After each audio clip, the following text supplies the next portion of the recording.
بسم الله الرحمن الرحيم. السلام عليكم ورحمة الله وبركاته. نويت التعلم والتعليم والإفادة والاستفادة وتذكر وتذكير والنفع والانتفاع والحث على تمسك بكتاب الله وسنة رسول الله والدلالة على الهدى والدعاء على الخير. اللهم صل على سيدنا محمد الفاتح لما أغلق والخاتم لما سبق ناصر الحق بالحق الهادي إلى صراطك المستقيم وعلى آله وصحبه حق قدره ومقداره العظيم.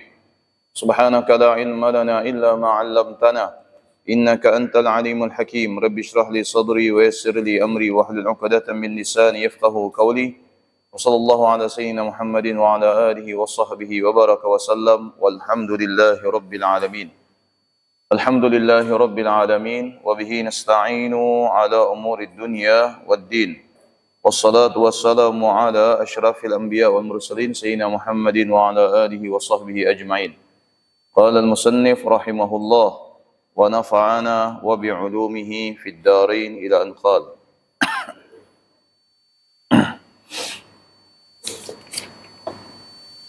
وجائز بفضله وعدله ترك لكل ممكن كفعله. Kita masih membahas tentang bagaimana mengenal Allah Subhanahu wa taala dengan ketetapan-ketetapannya. Di antaranya adalah mengenal Allah Subhanahu wa taala melalui sifat-sifatnya. Mana dikatakan di sini ya, wa qulil haqqu mir rabbikum. Allah Ta'ala berfirman, a'udzubillahi minasyaitonir rajim.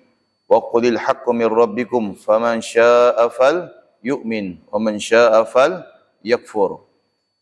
Di dalam hal ini, di dalam ayat ini Allah Ta'ala menegaskan bahwasanya wa qulil haqqu mir rabbikum. Katakan wahai Muhammad kepada mereka orang-orang yang menyembunyikan kebenaran yang datangnya dari Allah Subhanahu wa taala. Karena bagaimanapun ya, mereka menutup mata atau menyembunyikan kebenaran datangnya dari Allah Subhanahu wa taala itu tidak akan pernah bisa dan mereka tidak akan pernah mampu. Kalaupun mereka bisa menyembunyikan kebenaran yang datangnya dari Allah Subhanahu wa taala itu, maka sesungguhnya ya, apa yang telah mereka sembunyikan lama-kelamaan akan terbongkar. Dan kita bisa melihat ya bagaimana orang-orang yang semulanya tidak beriman kepada Allah, mula-mulanya menutup kebenaran yang datangnya dari Allah. Lambat laun kebenaran itu akan menguap di atas permukaan. Dan umumnya orang-orang yang semulanya menyembunyikan kebenaran yang datangnya dari Allah Subhanahu wa taala itu kemudian menjadi orang-orang yang beriman kepada Allah Subhanahu wa taala. Dan bisa kita saksikan ya, tidak sedikit orang-orang yang beriman kepada Allah Subhanahu wa taala ya, dengan cara apa? Dengan cara mereka itu ditampakkan oleh Allah Subhanahu wa taala kebenaran dari Allah Subhanahu wa taala. Faman syaa'a falyu'min wa man syaa'a falyakfur. Ini ayat tidak kita artikan bahwasanya ya, bagi yang mau beriman, bagi yang mau kafir. Enggak. Maksud di sini adalah Allah Subhanahu wa taala menghendaki seseorang yang semulanya tidak beriman bisa menjadi beriman. Dan Allah Subhanahu wa taala juga menghendaki seseorang yang semulanya beriman menjadi tidak beriman. Kalau misalkan ya, tidak berimannya seseorang itu adalah kehendak Allah Subhanahu wa taala, berarti memang kekafiran manusia itu adalah merupakan kehendak dari Allah Subhanahu wa taala. Jawabannya adalah tidak. Tidak boleh kita artikan bahwasanya yang menjadikan orang itu beriman adalah Allah, yang menjadikan orang itu kafir adalah Allah. Tidak. Maksudnya adalah apabila seseorang itu memilih untuk tidak beriman kepada Allah atau alias keluar daripada keimanannya kepada Allah Subhanahu wa taala, maka itu tidak lepas dari yang namanya kehendak Allah. Ya, apa yang dimaksud dengan kehendak? Apakah kekafirannya itu kehendak Allah? Bukan. Maksudnya adalah ya, ketika seseorang itu meninggalkan keimanannya kepada Allah Subhanahu wa taala menuju kekufuran, bahwasanya itu semua tidak akan terjadi kecuali atas izin Allah Subhanahu wa taala. Kenapa demikian? Dikatakan di sini wa yakunul abdu musayyaran fil umuri tirariyah la yatahakkamul abdu fiha mithlu an-naumu daqaqatul qalbi al-umru as-sihha wal maradu. Bahwasanya ya sesungguhnya setiap apapun yang terjadi di dalam kehidupan makhluk ya atau seorang hamba, maka sesungguhnya mereka itu dikaruniakan yang namanya apa? Pilihan. Ya, bukan tidak ada pilihan, pasti ada pilihan. Dan ketika seseorang itu memilih sesuatu dan kemudian meninggalkan sesuatu yang lain, maka itu atas dasar kesadaran. Tidak boleh dia itu menyalahkan Allah atau menisbatkan pilihannya yang keliru itu kepada Allah Subhanahu wa taala. Meskipun segala sesuatu yang terjadi itu atas kehendak Allah Subhanahu wa taala. Ya. Makanya Allah katakan untuk menegaskan dalam hal ini, wa qulil haqq mir rabbikum faman syaa'a falyu'min wa man syaa'a falyakfur. Katakan wahai Muhammad, sesungguhnya kebenaran itu hanya datang dari sisi Tuhanmu. Ya, meskipun mereka menyembunyikan kebenaran tersebut. Awalnya adalah orang-orang kafir Mekah. Ya, mereka itu tidak mau beriman kepada Nabi. Padahal yang mereka saksikan itu adalah sebuah kebenaran dan kenyataan. Di mana Rasulullah itu memang utusan Allah. Di mana Al-Quran itu adalah mu'jizat dan lain sebagainya. Kan tetapi kebenaran itu ditutup-tutupi oleh orang-orang kafir Mekah pada saat itu, pada akhirnya terungkap seiring waktu di mana mereka yang semulanya tidak beriman kemudian menjadi beriman kepada Nabi sallallahu alaihi wasallam. Asma'ullah ta'ala al-husna, inna lillahi ta'ala asma'un 'azimah tadullu ala qadrihi ar-rafi' wa sultani al-majid. Qala ta'ala walillahil asma'ul husna fad'u biha wa dharul ladhina yulhiduna fi asma'ihi sayujzauna ma kanu ya'malun. Di antara cara untuk mengenal Allah Subhanahu wa taala, selain kita mengetahui sifat wajib bagi Allah Subhanahu wa taala dan kemudian sifat mustahil bagi Allah Subhanahu wa taala dan kemudian sifat jaiz bagi Allah Subhanahu wa taala, di antara cara agar kita bisa mengenal Allah adalah dengan mengetahui nama-nama Allah Subhanahu wa taala. Mengetahui nama-nama Allah Subhanahu wa taala ini adalah merupakan asas, pondasi di dalam kita itu beragama.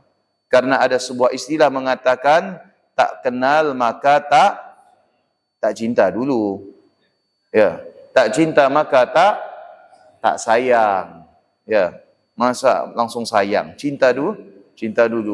Betul enggak? Ya. Tak kenal maka tak cinta. Tak cinta maka tak sayang. Ya. Kalau kita mengaku ya bahwasanya kita cinta kepada Allah Subhanahu wa taala, maka kita harus mengenal Allah. Karena tidak mungkin seseorang itu ya mencintai tanpa mengenal sama sekali. Ya. Kalau kita mengaku cinta kepada Allah Subhanahu wa taala, hubbullah, ya, cinta kepada Allah Subhanahu wa taala tanpa mengenal, maka itu tidak akan mungkin. Seseorang itu ya mengenal terlebih dahulu. Setelah kenal maka akan tumbuh yang namanya cinta.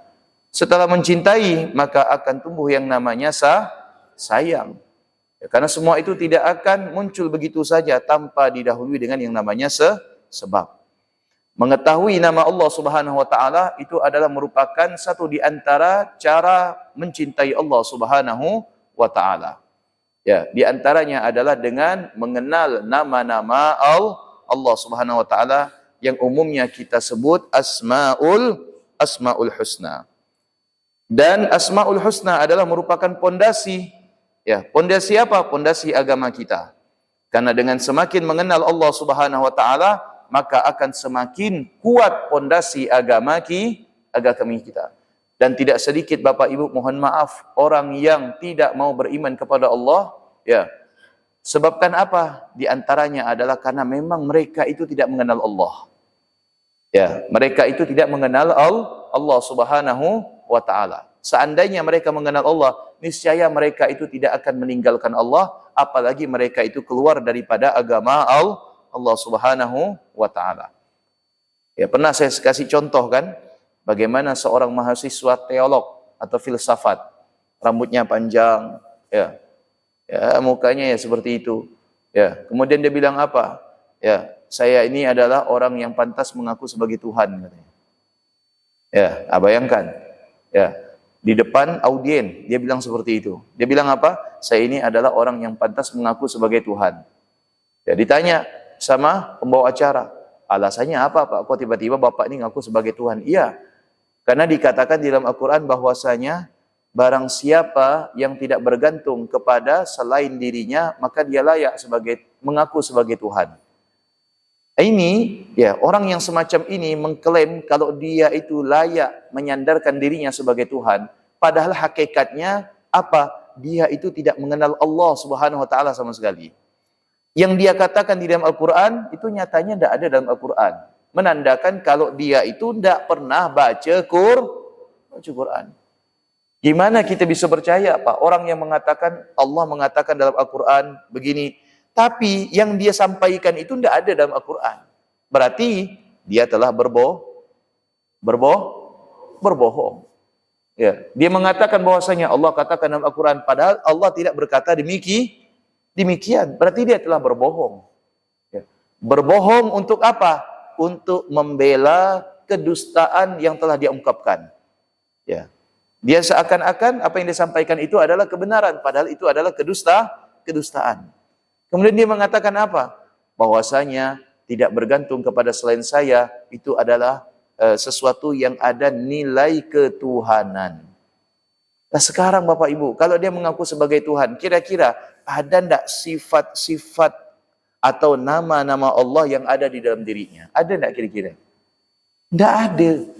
Ya, kalau dia mengenal Allah Subhanahu wa taala, niscaya dia tidak akan bisa mengaku sebagai Tuhan.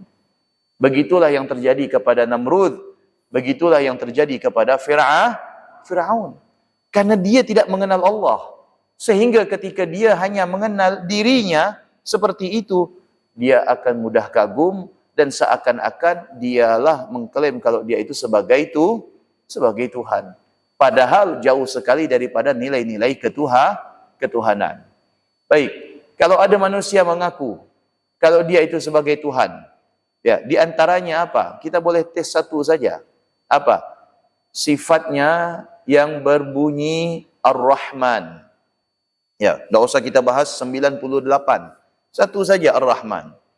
Ya, ada tidak Ar-Rahman itu di dalam sifat seseorang tersebut? Kalaupun ada, Ar-Rahmannya itu mencakup siapa? Ar-Rahman itu artinya apa? Al-Mun'im bijalalin ni'am. Yang telah mengkaruniakan dengan kenikmatan yang agung. Kira-kira kalau dia mengaku sebagai Tuhan, bisa tidak dia memberikan kenikmatan yang agung kepada segenap makhluk? Ya, jangankan untuk orang lain, untuk diri dia sendiri, terkadang kenikmatan itu harus dicabut. Ketika usia 50, udah mulai lemah badannya, betul? Ketika usia 60, ada kenikmatan yang dicabut. Ya, ketika usia 70, pandangan sudah kabur, betul? Ya, itu menandakan bahwasanya apa? Kenikmatan yang ada di dalam dirinya sudah semakin Gimana dia bisa memberikan kenikmatan kepada yang lain? Di saat di dalam dirinya, di dalam zatnya saja, kenikmatan itu sudah mulai berkurang. Dan tidak bisa keluar malam, ngapa pula? Paru-paru basah. Ya, bisanya cuma pagi, sekalian dijemur paru-parunya. Ya kan? Udah tidak bisa lagi dia main badminton, apa pula? Sekali nyemes langsung tersungkur. Ya. Udah tidak bisa lagi dia tu kena asap rokok, ngapa pula? Ya, sekali kena asap rokok, batuk-batuk. Ini gimana kalau dia mengaku sebagai Tuhan? Ya, sedangkan apa? Kenikmatan yang ada di dalam dirinya aja semakin bagaimana dia bisa mengkaruniakan kepada yang lain itu kenikmatan? Nah, Orang yang mengenal Allah, pasti dia akan mengenal sifat-sifat Allah. Dia akan mengenal nama-nama Allah Subhanahu wa taala. Dan orang yang tidak mau mengenal Allah melalui sifatnya, melalui nama-namanya, maka mereka jangan harap akan bisa mengenal Allah Subhanahu wa taala. Kenapa? Karena nama-nama Allah Subhanahu wa taala itu adalah merupakan pondasi di dalam agama. Semakin kita mengenal apa itu Ar-Rahman, semakin kita mengenal apa itu Ar-Rahim, sampai akhir daripada Asmaul Husna, maka niscaya akan semakin kuat juga keyakinan kita dan agama kita kepada Allah Subhanahu wa taala.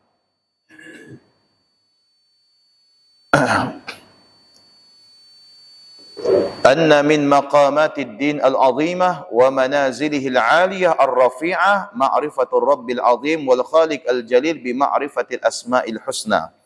Sesungguhnya di antara untuk mencapai kedudukan yang mulia di sisi Allah adalah dengan cara mengenal Allah melalui nama-namanya yang mulia. Nah, orang yang mengenal Allah melalui nama-namanya yang mulia, nama-namanya yang indah, akan mendapatkan kedudukan yang tinggi di sisi Allah Subhanahu wa taala. Wa ma ta'arrafa bihi ila ibadihi fi kitabihi wa sunnati Rasulillah sallallahu alaihi wasallam. Dan sesungguhnya Allah sudah memperkenalkan dirinya kepada kita semua. Bukan saja melalui tanda-tanda kekuasaannya, seperti adanya langit, adanya bumi, adanya matahari, adanya bulan, adanya gunung, silih bergantinya manusia, ada yang wafat, ada yang lahir, silih bergantinya manusia, ada yang sakit, ada yang kemudian sehat. Ya, bukan itu saja. Tetapi Allah menyampaikan informasi tentang nama-namanya yang mulia adalah ya yang termaktub di dalam Al-Quran. Jadi Allah itu telah mempromosikan zatnya, memperkenalkan dirinya kepada hamba-hambanya itu ya sebagaimana yang termaktub di dalam Al-Quran. Jadi tidak ada alasan kalau kita itu tidak mengenal Allah. Ya, tidak ada alasan kalau kita tidak mengenal Allah. Terkadang ada orang yang mudah sekali putus asa kepada Allah Subhanahu wa taala disebabkan apa? Karena memang tidak mengenal Allah. Tapi kalau misalkan dikatakan bagaimana saya bisa mengenal Allah Subhanahu wa taala? Sangat mudah dan gampang. Bahwasanya Allah sudah mengungkapkan bagaimana zatnya yang mulia itu di dalam Al-Quran. Bagaimana Allah Subhanahu wa taala itu telah dikenalkan oleh Nabi sallallahu alaihi wasallam melalui sabdanya. Tidak ada alasan bagi seseorang untuk tidak mengenal Allah Subhanahu wa taala. Saya sudah berdoa kepada Allah tapi tak ada dikabulkan Pak Ustaz. Berarti ente belum mengenal Allah. Ya, bahwasanya mengabulkan doa itu dari sisi Allah Subhanahu wa taala bukan dengan menyegerakan apa yang kita inginkan. Tetapi Allah Subhanahu wa taala mengabulkan doa itu dengan beberapa cara. Pertama, disegerakan sebagaimana doanya para nabi. Yang kedua, bisa jadi ditunda. Ya, di saat yang tepat Allah akan memberikan doa tersebut. Yang ketiga adalah diganti. Karena apa yang kita harapkan itu hakikatnya bukanlah sesuatu yang pantas untuk kita dapatkan. Tetapi diganti oleh Allah dengan yang lebih pantas untuk kita dapatkan. Dan kalanya orang minta dikaruniakan apa? Panjang umur. Oleh Allah tidak diberikan panjang umur. Disingkat hidupnya. Tetapi di balik permintaan itu Allah karuniakan hal yang pantas baginya. Apa? Yaitu husnul khatimah. Mati dalam keadaan baik. Karena mati dalam keadaan baik ini tidak diidentikan dengan usia yang panjang, umur yang panjang. Begitu cara Allah mengabulkan doa. Tapi kalau misalkan kita ini mengenal Allah, ya, ketika berdoa itu minta segera dikabulkan, berarti kita termasuk orang yang belum mengenal Allah Subhanahu wa taala. Bal inna hadha ibadullah asasun min asasiddin al-azimah. Ketahuilah wahai hamba Allah, sesungguhnya nama-nama Allah adalah merupakan asas, pondasi di dalam agama yang agung atau mulia. Wa aslun min usulil iman, dan merupakan pondasi daripada cabang-cabang pondasi keimanan kepada Allah Subhanahu wa taala. Al-iman laha furu'. Al-iman lahu furu'. Iman itu memiliki cabang dan cabangnya itu banyak. Ya, iman kepada Allah itu bagian daripada cabang keimanan. Dan iman kepada Allah itu sendiri memiliki cabang tersendiri. Di antara cabang keimanan kepada Allah Subhanahu wa taala adalah dengan apa? Mengimani apa? Sifat wajib bagi Allah. Yang kedua adalah di antara cabang mengimani Allah Subhanahu wa taala yaitu beriman kepada nama-nama Allah Subhanahu wa taala. Wa qiwamul i'tiqad wa asluhu wa asasuhu ma'rifatullah jalla wa ala bi ma'rifati asma'ihi wa sifatihi. Mengenal Allah Subhanahu wa taala yang maha mulia dan yang maha agung adalah dengan cara mengenal nama-namanya dan sifat-sifatnya. Ma a'zamahu min maqamin wa ma ajalluha min manzilatin wa ma a'laha min rutbatin. Tidak ada sesuatu yang lebih mulia kecuali kedudukan yang mulia di sisi Allah Subhanahu wa taala. Ini menandakan bahwasanya ingat, kemuliaan di sisi manusia itu belum akan dikatakan kemuliaan kecuali mendapatkan kemuliaan di sisi Allah Subhanahu wa taala. Karena yang kita cari ini bukan hanya sebatas kemuliaan di sisi manusia, akan tetapi adalah kemuliaan di sisi Allah Subhanahu wa taala. Orang yang mulia di sisi Allah sudah pasti mulia di sisi manusia. Orang yang mulia di sisi manusia belum tentu mulia di sisi Allah Subhanahu wa taala. Wa ma ajalluha min manzilatin wa ma a'laha min rutbatin. Orang yang mengenal Allah melalui sifatnya, melalui namanya, maka kelak akan mendapatkan kedudukan yang mulia di sisinya. Hinama ya'riful makhluk khaliqahu wa rabbahu wa sayyidahu wa mawjudahu wa maulahu fayata'arraf ala azamatihi wa jalalihi wa jamalihi wa kabriyaihi. Ketika seorang hamba mampu dan bisa mengenal sang penciptanya yaitu Allah Subhanahu wa taala, maka sesungguhnya dia telah mengenal sesuatu yang mulia.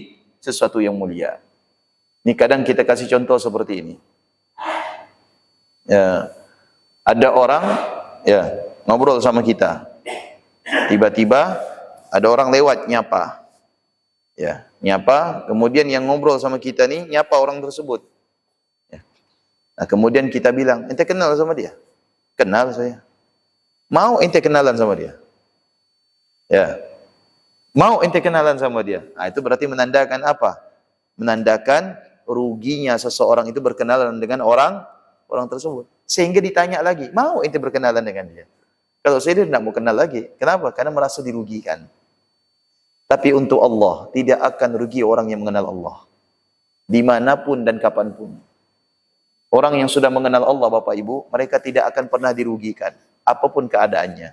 Meskipun menurut kita keadaannya itu sudah sangat genting. Makanya para wali-wali Allah Subhanahu wa taala itu dibuat oleh Allah bergantung kepada Allah. Para wali-wali Allah itu dibuat oleh Allah bergantung kepada Allah Subhanahu wa taala. Karena memang para wali Allah itu adalah merupakan satu di antara sekian banyak makhluk Allah yang sudah bisa mengenal Allah. Allah yang jadikan mereka itu bergantung kepada Allah. Sehingga apa? Mereka tidak akan bergantung kepada selain Allah.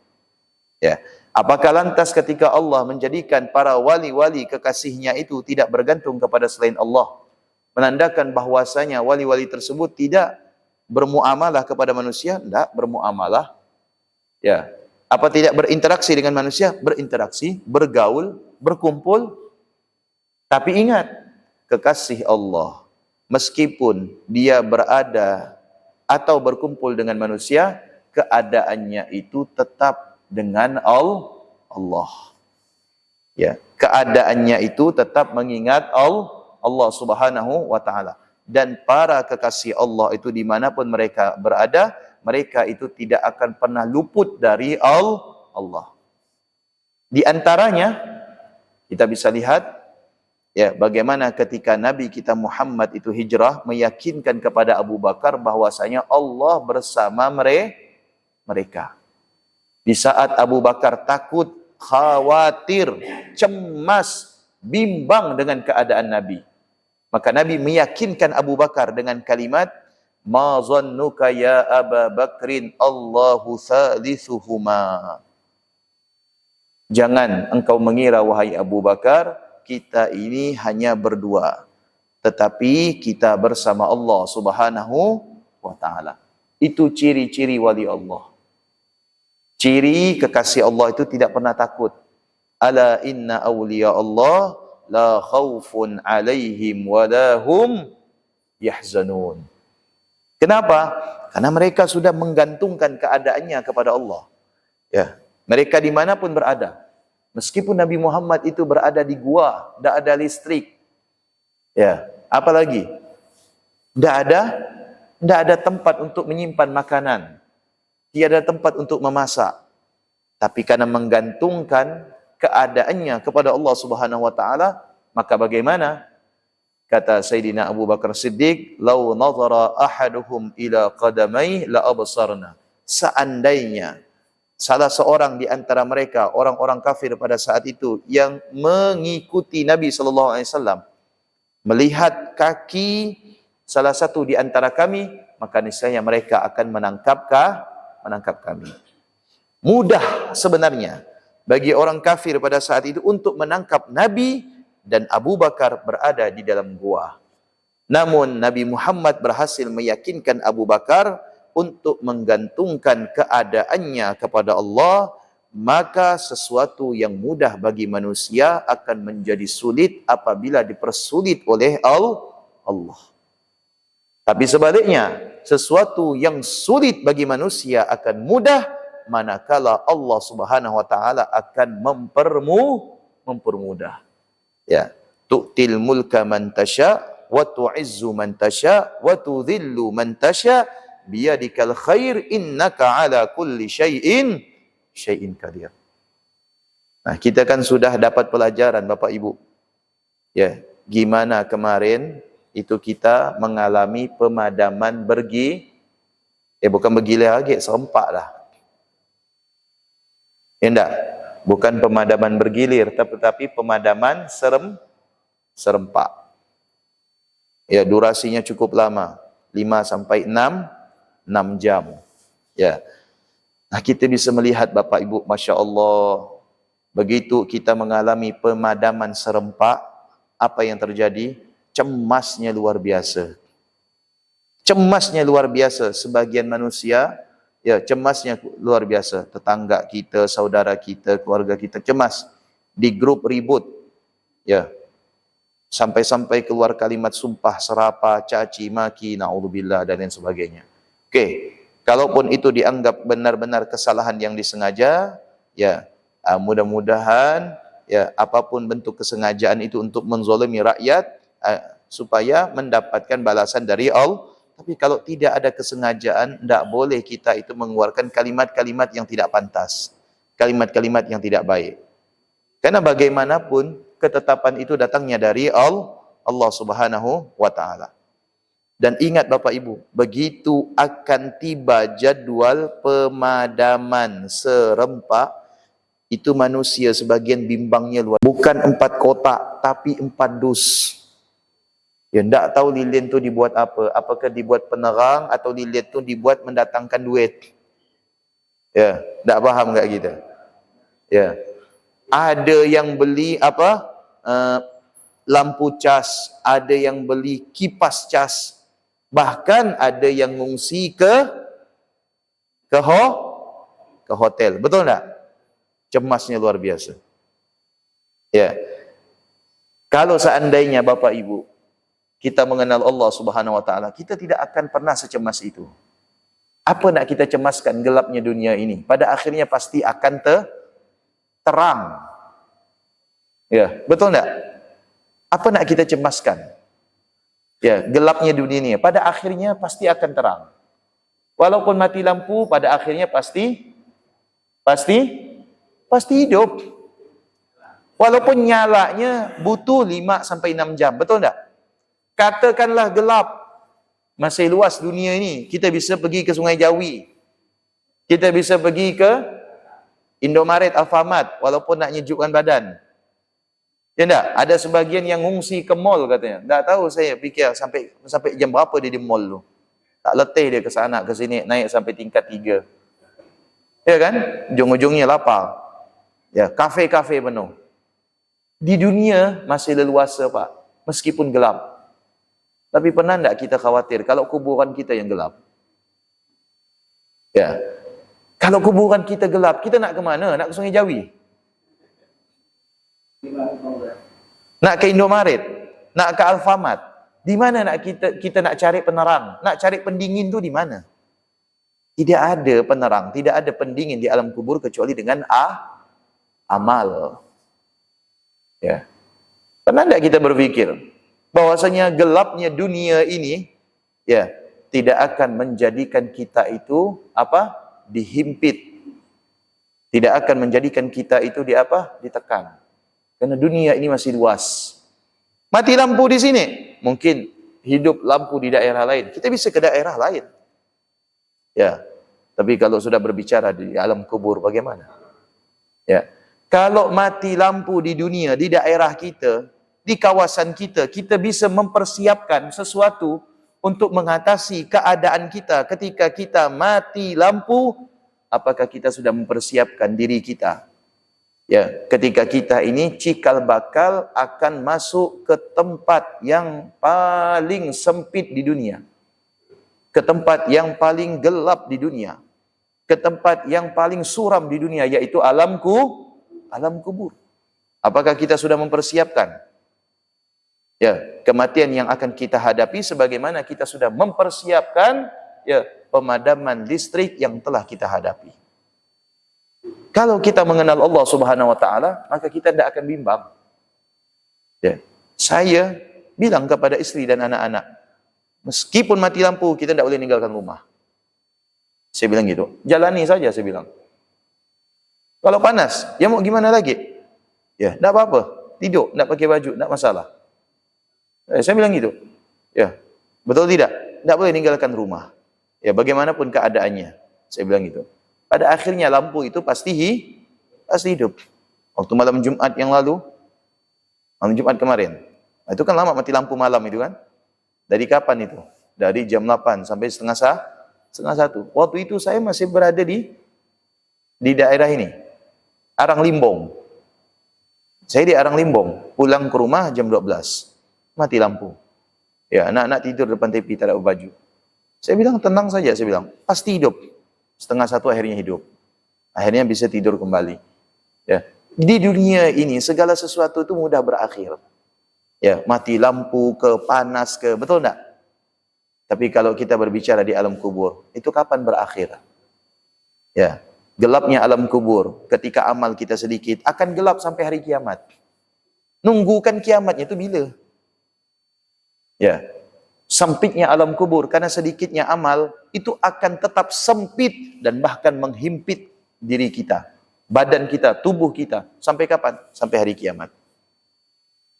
Ya. Bukan hanya beberapa jam, tapi sampai hari kiamat. Ya. Dan tidak sedikit manusia itu lalai dari keadaan-keadaan di alam kubur. Padahal Allah sudah memberikan peringatan yang luar biasa. Alhaakumut takatsur hatta zurtumul maqabir. Kalla saufa ta'lamun, thumma kalla saufa ta'lamun. Ya.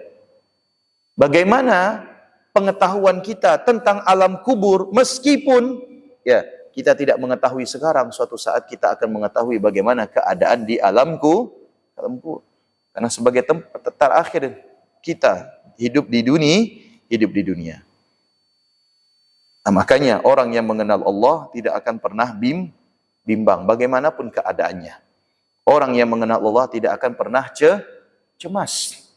Ya, hal-hal duniawi tidak pernah menjadikan mereka itu bimbang dan cemas. Tapi mereka itu cemas justru terhadap hal-hal ukhrawi. Takut kalau mati tidak mengucapkan kalimah la ilaha illallah. Takut kalau tidak sampai ketemu dengan bulan suci Ramadan. Takut kalau mereka tidak husnul khatimah. Takut kalau amal mereka tidak diterima oleh Allah. Takut kalau misalkan bacaan Al-Quran mereka ternyata tidak mampu memberikan syafaat untuk mereka di hari kiamat. Takut kalau sedekah mereka tidak diterima oleh Allah. Itu yang mereka takutkan. Adapun mati lampu, tidak pernah mereka takutkan. Listrik tidak ada, tidak pernah mereka takutkan. Karena bagaimanapun seseorang itu bisa beribadah dan mengingat Allah meskipun tanpa listrik.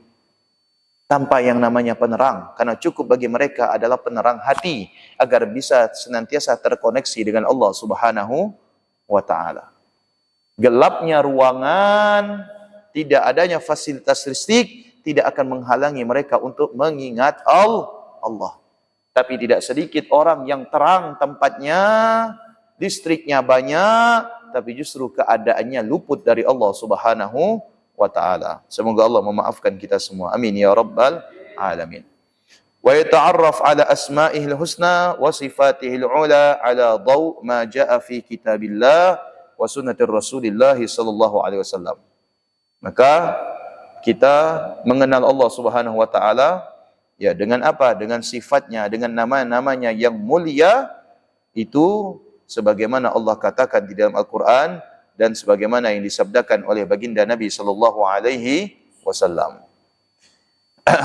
Wa kitabullahi jalla wa ala fihi ayatun mutakathirah wa nususun mutadafirah fiha ad-da'wa ila ma'rifatillah wa ma'rifati asma'il husna wa sifatihil ula. Dan kita telah melihat bahwasanya di dalam Al-Quran ada begitu banyak tempat bagaimana kita bisa mengenal Allah melalui apa? Melalui sifat dan nama-namanya. Begitu juga Nabi SAW memperkenalkan Allah melalui sifat dan nama-namanya di dalam sabda Nabi SAW. Wa bayanun ma yatarattabu ala hadhihi al-ma'rifah min al-athar al-hamidah wan nihayat ar-rashidah wal ma'alat at-tayyibah yaqulu Allah ta'ala walillahi يقول الله تعالى ولله الأسماء الحسنى فادعوا بها وذروا الذين يلحدون في أسمائه سيجزون ما كانوا يعملون. Salah satu bukti konkret bahwasanya Allah telah memperkenalkan zatnya yang mulia dan kedudukannya yang agung kepada kita sebagai makhluknya adalah dengan firman-Nya yang familiar, yaitu walillahil asmaul husna fad'u biha. Bagi Allah Subhanahu wa taala adalah nama-nama yang mulia. Fad'u biha. Maka menyerulah kalian, memohonlah kalian, memintalah kalian dengan nama di antara nama-nama Allah yang mulia. Ya. Wa dharul ladzina yulhiduna fi asma'ihi. Tinggalkan, biarkan, acuhkan mereka orang-orang yang yang mengabaikan nama-nama Allah Subhanahu wa taala. Artinya apa? Mengabaikan nama itu daripada maknanya. Ya. Contoh misalkan ada orang merasa doanya tidak pernah didengar oleh Allah atau merasa bahwasanya Allah itu tidak maha adil. Nah, ini yalhiduna fi asma'ih. Mereka mencoba meniadakan makna nama di balik nama Allah. Padahal Allah itu Sami'un, maha mendengar. Adilun, maha adil. Ya, sehingga orang yang semacam ini bagaimana? Sayujzauna ma kanu ya'malun. Mereka akan diberikan oleh Allah, ya, dibalas oleh Allah sesuai dengan apa yang mereka lakukan. Artinya apa? Mereka akan menuai, mendapatkan atas apa yang telah mereka yakini. Ya. Sehingga kalau misalkan mereka itu mudah berputus asa, sampai akhirnya Allah jadikan tidak akan mendapatkan jalan keluar. Tersiksa dia. Sayujzauna ma kanu ya'malun. Allah akan membalas, memberikan kepada mereka sesuatu atas apa yang telah mereka kerjakan. Mudah putus asa, pada akhirnya putus asa terus. Tidak akan pernah menemukan jalan keluar. Ya, merasa bahwasanya Allah tidak pernah adil terhadap dirinya. pada akhirnya apa? Dia tidak akan mendapatkan apa yang dia inginkan. Senantiasa melihat apa yang Allah karuniakan kepada orang lain adalah sebagai bentuk apa? Ketidakadilan manusia terhadap hamba-hambanya. Itu yang mereka dapatkan. Kenapa? Yalhiduna fi asma'ihi. Mereka mengenyampingkan, mengabaikan makna-makna di dalam nama-nama Allah Subhanahu wa taala. Wa yaqulu Allah Subhanahu wa taala, ya, qul ud'u Allah aw ud'u Ar-Rahman ayyaman tad'u falahul asmaul husna. Allah juga mengatakan, ya, apa kata Allah Subhanahu wa taala? Qul ud'u Allah, katakan Muhammad kepada mereka agar mereka memohon kepada Allah. Aw ud'u Ar-Rahman, atau mereka memohon dan meminta melalui nama Allah, yaitu Ar-Rahman. Ya, ayyaman tad'u falahul asmaul husna. Maka dengan nama apapun, ya, mereka seru, mereka memohon kepada Allah, sesungguhnya itu adalah merupakan nama-nama yang baik. Wa yaqulu Allah Ta'ala, Allahu la ilaha illahu lahul asmaul husna. Dalam ayat lain Allah juga menegaskan bahwasanya apa kata Allah Subhanahu wa taala? Allah tiada Tuhan selain dirinya dan dia memiliki nama-nama yang mulia. Itu disebutkan tadi 3 ayat di tempat-tempat yang berbeda, di mana Allah Subhanahu wa taala memperkenalkan dirinya melalui nama-nama dan sifat-sifat Allah yang maha mulia dan yang maha agung. Ada berapa banyak tempat di dalam Al-Quran Allah itu menyebut nama-namanya, ya, dan menyebut kedudukannya dan menyebut tentang zatnya yang mulia? Dikatakan bahwasanya kurang lebih di 30 tempat. Ya. Ya, kurang lebih di 30 tempat. Artinya 30 tempat ini banyak atau sedikit? Banyak atau sedikit? Banyak. Kalau Allah hanya menyebut namanya di dalam Al-Quran cuma 1, mungkin ini punya alasan yang kuat seseorang itu belum bisa mengenal Allah. Misalkan di Al-Quran cuma ada walillahil asmaul husna fad'u biha. Ya, wa dharul ladzina yalhiduna fi asma'ihi, ya, sayuzawna ma kanu ya'malun. Itu saja. Barangkali manusia punya alasan tidak bisa mengenal Allah. Kenapa? Karena untuk mengenal Allah di dalam Al-Quran hanya ada 1 tempat. Tapi Allah Subhanahu wa taala menyediakan 30 tempat. Artinya mudah bagi seseorang untuk mengenal Allah. Tidak ada alasan seseorang untuk tidak bisa mengenal Allah. Kenapa ente belum mengenal Allah? Gimana cara mengenal Allah? Padahal dalam Al-Quran itu ada 30 tempat. Ya. Ibarat Bapak Ibu, ya, kita mencari apa? Mencari beras. Ya. Semua toko sudah menjual beras sekarang ini, bukan saja pasar tradisional, juga pasar modern. Ya. Ada yang namanya Alfamart, Indomaret, supermarket, minimarket, itu semuanya menjual beras. Ya, kecuali memang beras itu benar-benar tidak ada, maka kita akan sulit mendapatkannya. Tapi di sebagian besar toko-toko itu sudah menjual beras. Tidak ada alasan kita itu tidak bisa mendapatkan beras. Ya. Nah, kalau misalkan mudahnya untuk mendapatkan beras itu di setiap toko, kemudian kita beralasan tidak ada beras, berarti kitanya yang malas. Betul tak? Apalagi ditambah dengan KMP. Tak ada alasan lagi, tak ada beras, ya tak? Ya. Jelas ya? Tahu KMP? Ya. Nah, jelas? Ya. Allah sudah menyebut, ya, nama-namanya, sifat-sifatnya dalam Al-Quran 30 tempat. Apa alasan kita tidak mengenal Allah? Padahal Pak Imam atau Murattal itu sering disetel, dibaca. Ya, nama-nama Allah yang mulia yang berbunyi apa? Wallahul ladzi la ilaha illahu alimul ghaibi wasyahadati huwar rahmanur rahim.